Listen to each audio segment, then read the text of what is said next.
नमस्कार। सुर्खियों के बाद खबरों को विस्तार से देखेंगे। सबसे पहले बात करेंगे छत्तीसगढ़ की। गौरेला पेंड्रा मरवाही से बड़ी खबर मिल रही है। हाथी के हमले में एक की मौत हो गई है जबकि एक जख्मी है।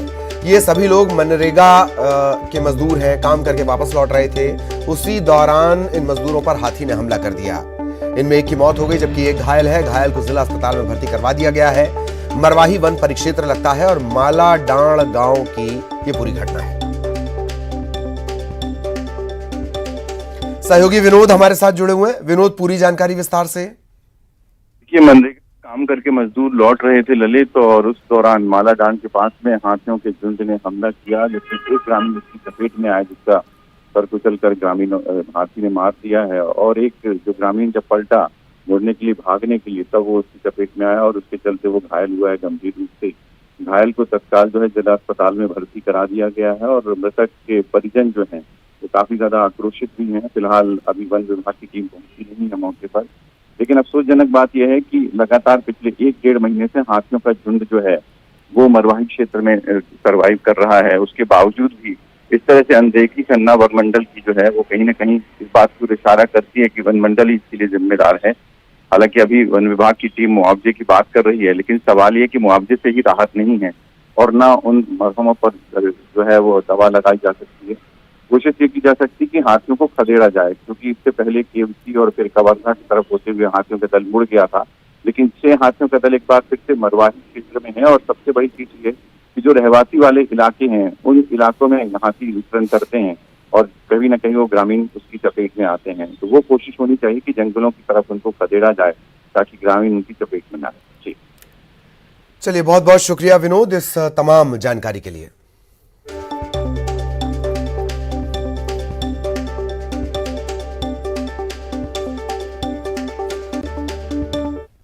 इधर छत्तीसगढ़ के 80,000 से ज्यादा आंगनवाड़ी कार्यकर्ता लगातार दूसरे दिन भी आंदोलन पर बैठे हैं। यह आंदोलन सरकार का ध्यान खींचने के लिए किया जा रहा है। 6 सूत्रीय मांगों को लेकर आंगनवाड़ी कार्यकर्ता धरने पर हैं। गुरुवार 10 बजे से ये धरना स्थल पर डटे हुए हैं। रात भी इन्होंने धरना स्थल पर गुजारी है। कार्यकर्ता आर पार की लड़ाई के मूड में हैं। इससे पहले कई बार आंदोलन किया गया, लेकिन उनकी मांगें आज तक पूरी नहीं हुई।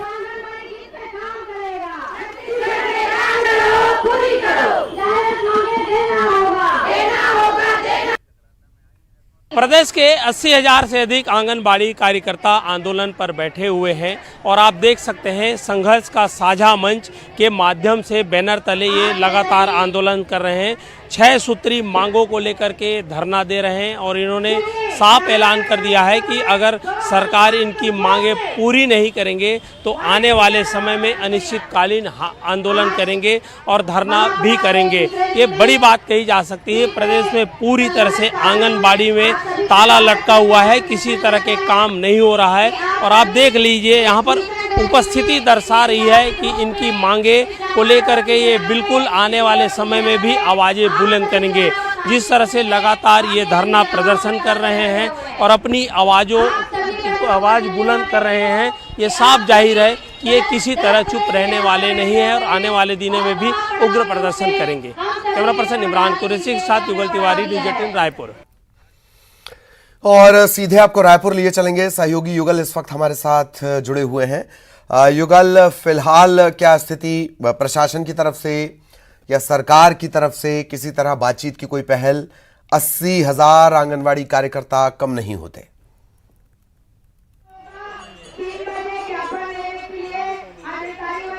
देखिए ललित, पहली तो तस्वीर आप दिखा दें हमारे दर्शकों को। देखें यहाँ पर बड़ी संख्या में आंगनबाड़ी के कार्यकर्ता हैं, पदाधिकारी वो मौजूद है। हमारे बीच अध्यक्ष भी हैं। रात को आप लोगों ने रात जगह किया, यहाँ पर रात रुकना पड़ा, किस तरह से? कोई प्रशासन सुन क्यों नहीं रहा? बिल्कुल, ये हम लोगों को भी समझ नहीं आ रही है, क्योंकि महिलाओं की इतने बड़े वर्ग को कैसे सरकार अनदेखा कर सकती है। रात भर दिन भर कल इतनी चिलचिलाती धूप में महिलाएं बैठे रही और रात भर बैठे रही, फिर अभी आप देख सकते हो कि इतनी धूप में फिर बैठी हुई है, फिर भी सरकार को कोई फर्क नहीं पड़ रहा है।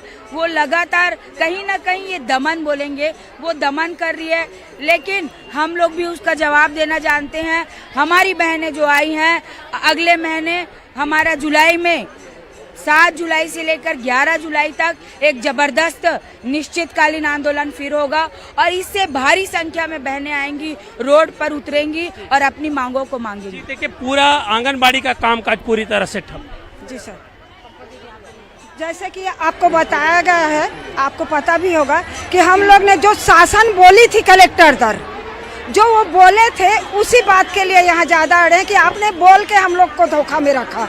आज 3 वर्ष बीत गए, 4था वर्ष रनिंग में है, तो भाई आप जो बोले उसको करिए। जो बोले कलेक्टर दर देंगे करके, तो कलेक्टर दर को दीजिए। क्या आप लोगों का भरोसा टूट रहा है? जी बिल्कुल, हमारा भरोसा टूट रहा है।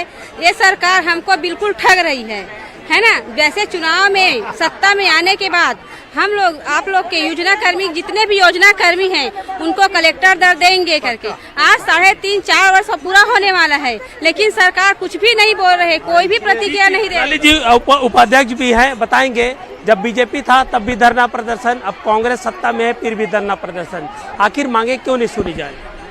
जिसकी सरकार जब रहती है ना, तो वही जो है वह आंगनबाड़ी कार्यकर्ता और सहायिकाओं का शोषण करता है। पहले बीजेपी वाले ने किया और कांग्रेस वाले ने अब कर रहे हैं। दोनों ही शासन के आने से हमारी कार्यकर्ता सहायिका बहनें संतुष्ट नहीं है और हमारी मांग भी अभी तक कोई पूरी नहीं हुई है। 6 सूत्री मांगों को लेकर के ललित आंदोलन कर रहे हैं और ये भीड़ दिखा रही है कि किस तरह से यहाँ के जो आंगनबाड़ी कार्यकर्ता हैं, जो पूरी तरह से 80,000 से अधिक कार्यकर्ता हैं, सहायिका हैं। देखिए रोड की जो बाहर भी तस्वीर दिखाने के लिए कहूँगा मैं इमरान कुरैशी से, कितनी चिलचिलाती धूप है, 45 डिग्री से अधिक तापमान है और यहाँ पर लोग जो महिला कार्यकर्ता है, आंगनबाड़ी के जो कर्मचारी हैं, वो छत्ता लेकर के आए हैं और इनकी जो है मांगे हैं वो पूरी नहीं हो रही है, सुनी नहीं जा रही है। और यहाँ यही इसी मैदान पर जो लोग हैं वो डटे हुए थे। धरना प्रदर्शन लगातार बदस्तूर जारी रहा है। तो ये कह सकते हैं कि अपनी मांगों को लेकर के आवाज़ों को बुलंद करने के लिए लगातार ये है जो मांग कर रहे हैं, लेकिन जो विभाग है, महिला बाल विकास विभाग है, वो इनकी मांगे नहीं सुन रही है। यही वजह है कि इन्होंने रणनीति बना लिया है और आने वाले जुलाई महीने में 7 जुलाई से 11 जुलाई तक अनिश्चितकालीन धरना में जाने का इन्होंने ऐलान कर दिया है। जी ललित, बिल्कुल सही कह रहे हैं युगल आप। युगल और इमरान जो तस्वीरें दिखा रहे हैं उसका अंदाजा लगाइए कि रात इन्होंने यहीं पर गुजारी है। जब अधिकारी आराम से अपने बंगलों में सो रहे होंगे, ये महिलाएं सड़क पर सो रही थीं। गंदगी है, गर्मी है, मच्छर है, तमाम तरह की बीमारियां हैं और जब इनसे बच जाओ तो इन सड़कों से गुजरने वाले शराबी वो भी यहीं से गुजरते हैं। हैरत की बात है। बहुत बहुत शुक्रिया युगल आपका इस तमाम जानकारी के लिए। सहयोगी युगल विस्तार से जानकारी दे रहे थे। अगली बड़ी खबर पंचायत और निकाय चुनाव से जुड़ी हुई। निकाय चुनाव का यह मामला, इस बार पंचायत चुनाव में 100 से ज्यादा चुनाव चिन्ह है। मूली है, पर्स है, लेडीज पर्स, फ्रॉक है, ढोलक है, हारमोनियम है। राज्य निर्वाचन आयोग ने महापौर, पार्षद के साथ साथ जिला पंचायत, जनपद पंचायत, सरपंच, पंच, इन सभी के लिए चुनाव चिन्ह अधिसूचित किए हैं। 329 चुनाव चिन्हों की अधिसूचना है। वाद्य यंत्र बजाने वाले, वाद्य यंत्रों से जुड़े चुनाव चिन्ह भी इस बार ज्यादा हैं।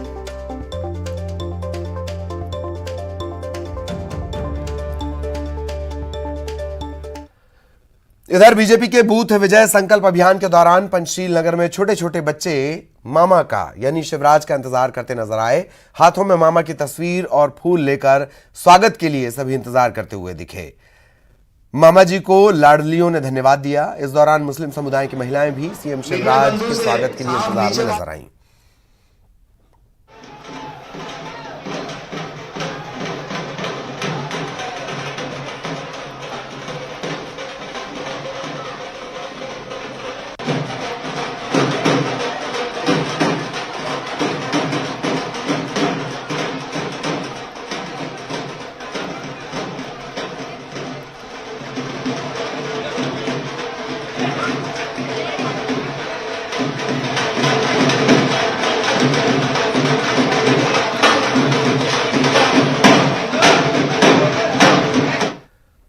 इधर भोपाल में जग्गी वासुदेव के साथ सीएम शिवराज सिंह ने वृक्षारोपण किया। इस दौरान जन अभियान परिषद ने ईशा फाउंडेशन के साथ मिट्टी बचाने के लिए MOU पर साइन किए।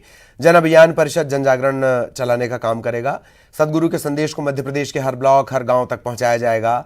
ईशा फाउंडेशन और मध्य प्रदेश सरकार जो रोड मैप बनाएंगे उसे जन अभियान परिषद जमीन पर क्रियान्वित करेगी।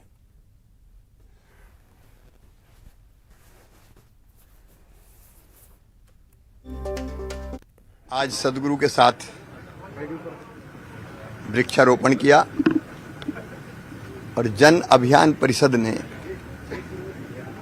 ईसा आउटरीच के साथ MOU साइन किया है मिट्टी बचाने के लिए। जन अभियान परिषद सेव सॉइल अभियान के तहत जन जागरण का काम भी करेगी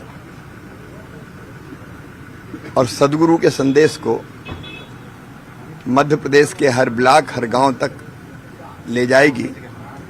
और जो रोड मैप ईसा आउटरीच और मध्य प्रदेश सरकार मिलकर बनाएंगे उस रोड मैप पर काम करके उसको जमीन पर क्रियान्वित करने का काम जन अभियान परिषद ईसा फाउंडेशन ईसा आउटरीच के साथ मिलकर करेगा। और खुशखबरी भोपाल से, गेहूं निर्यात के मामले में मध्य प्रदेश अव्वल आया है। गुजरात दूसरे नंबर पर रहा, पश्चिम बंगाल तीसरे नंबर पर रहा, मध्य प्रदेश पहले पायदान पर। बीते 6 महीने में गेहूं निर्यात बढ़ाने के लिए मध्य प्रदेश लगातार अभियान चलाता रहा। 5 लाख मीट्रिक टन से ज्यादा गेहूं का निर्यात हुआ है।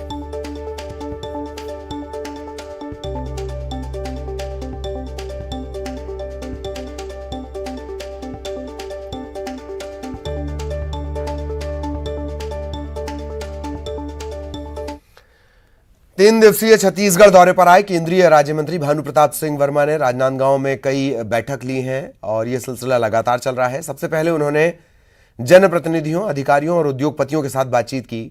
इसके बाद जिला पंचायत भवन के जिले के अधिकारियों के साथ बैठक कर सरकारी योजना के हितग्राहियों से संवाद भी किया।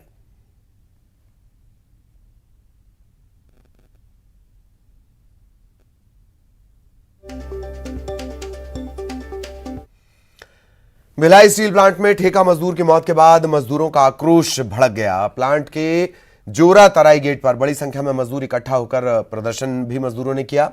प्रबंधन की कार्यशैली पर सवाल खड़े किए। मजदूरों की सुरक्षा की अनदेखी करने का आरोप भी लगाया। आपको बता दें, भिलाई इस्पात संयंत्र में गुरुवार को हादसे में एक ठेका श्रमिक की मौत हो गई।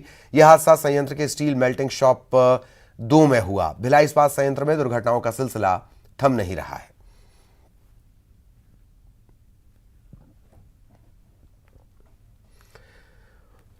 मुंगेली के बिलासपुर रायपुर हाईवे पर एक हादसा हो गया। यहां बाइक सवार 3 युवकों को तेज रफ्तार ट्रेलर ने अपनी चपेट में ले लिया। 2 बाइक सवारों ने मौके पर दम तोड़ दिया, जबकि एक युवक की अस्पताल ले जाने के दौरान मौत हो गई। हादसे के बाद से ट्रेलर ड्राइवर फरार है। पुलिस इसकी तलाश कर रही है।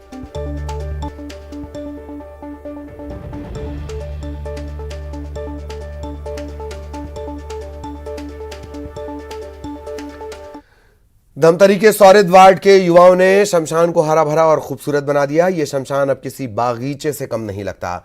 लोग सैर करने के लिए आते हैं। हरे भरे पेड़ फूलों की क्यारियां देखकर बताना मुश्किल होता है कि यह जगह शमशान है। यहां पहले बबूल के पेड़ और कटीली झाड़ियां हुआ करती थीं। गंदगी का अंबार था।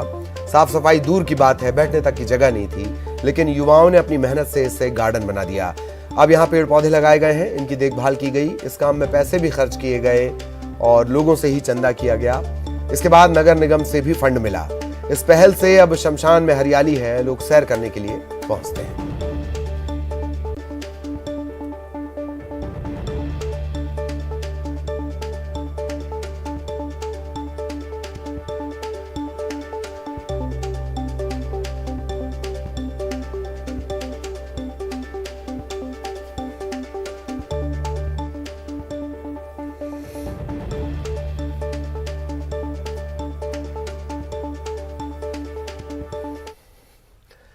बस्तर के कलाकार ने सोशल मीडिया पर धूम मचाई है। यूट्यूब ने संगीतकार हरजीत सिंह पप्पू को गोल्डन प्ले बटन दिया है।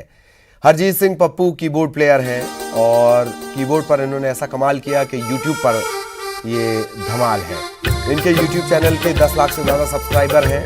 हरजीत सिंह पप्पू बताते हैं कि कीबोर्ड में गोल्डन बटन पाने वाले वो देश के पहले शख्स हैं और इनके दर्शक सिर्फ भारत में नहीं है, 100 से ज्यादा देशों में इन्हें देखा जाता है। बताया जा रहा है कि गोल्डन प्ले बटन यूट्यूब उन यूट्यूबर्स को मिलता है जो कम से कम 10 लाख जिनके चैनल को लोगों ने सब्सक्राइब किया हो।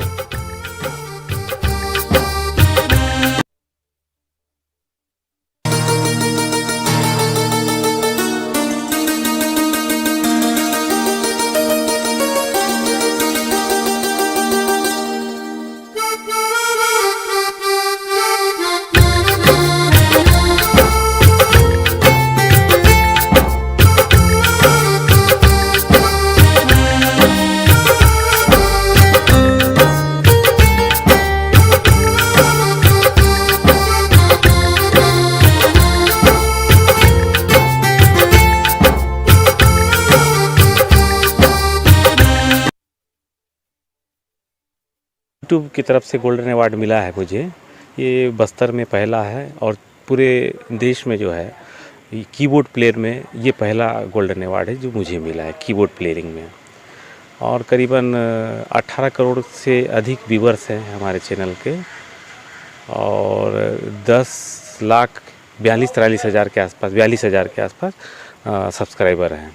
प्रतिदिन 800 के आसपास और नए सदस्य इसमें जुड़ते हैं और करीब महीने में 50 लाख के आसपास व्यूवरशिप इसकी हर महीने आती है।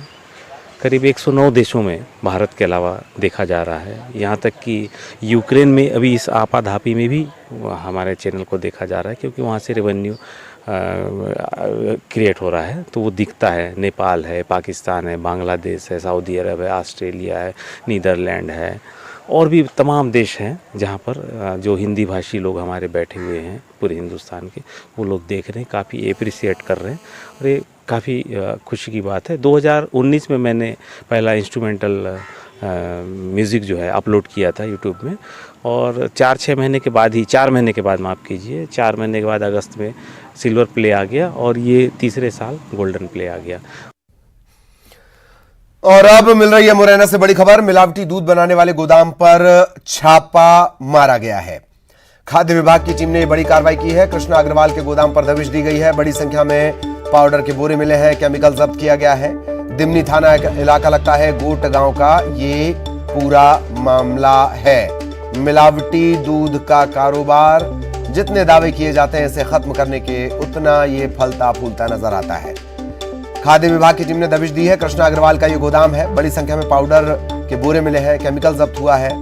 दिमनी थाना इलाका गोट गांव का ये मामला है।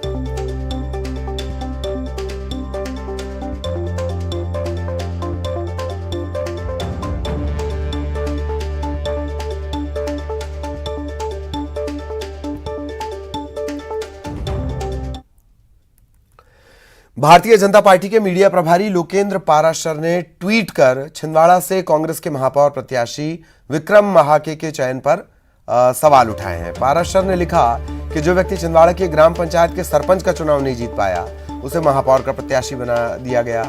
कमलनाथ भी कमाल करते हैं।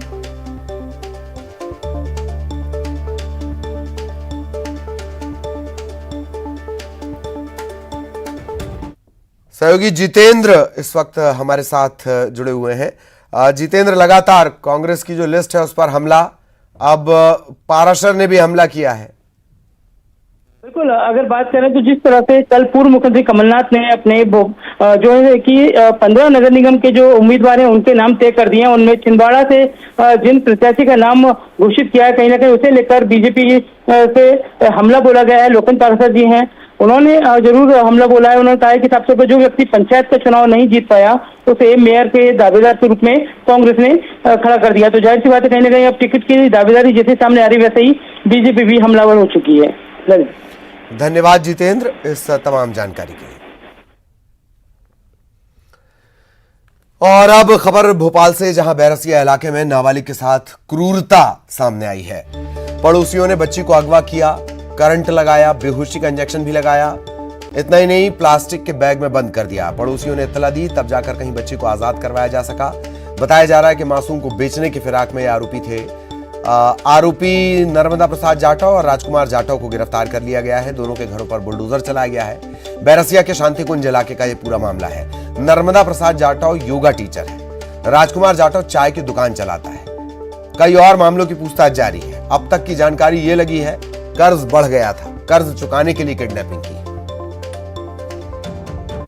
में एक लड़का था, उसको संदेह हुआ, उसको जाके पूछताछ की तो काफ़ी मशक्क़त के बाद वो बच्ची हमें उसके एक साथी आरोपी के घर मिली दिशा रोड पर, और उनका उद्देश्य ये था कि वो नर्मदा नाम का जो व्यक्ति था आरोपी, वो कर्जे से डूबा हुआ था। वो चाहता था कि कहीं से पैसे मिले। उस परिप्रेक्ष्य में उसने बच्ची का अपहरण किया, उसके साथ मारपीट करी और कहीं बेचना चाहता था, ऐसी बच्ची ने भी बताया है और आरोपी ने भी बताया है। दोनों आरोपियों को गिरफ्तार कर लिया गया है और इनके जो गांव में मकान बने हुए थे अवैध रूप से, उनको प्रशासनिक अमले के साथ तोड़ा गया है। और अब आपको दिखाते हैं टॉप 20। सुप्रीम कोर्ट ने स्पेशल काउंसिल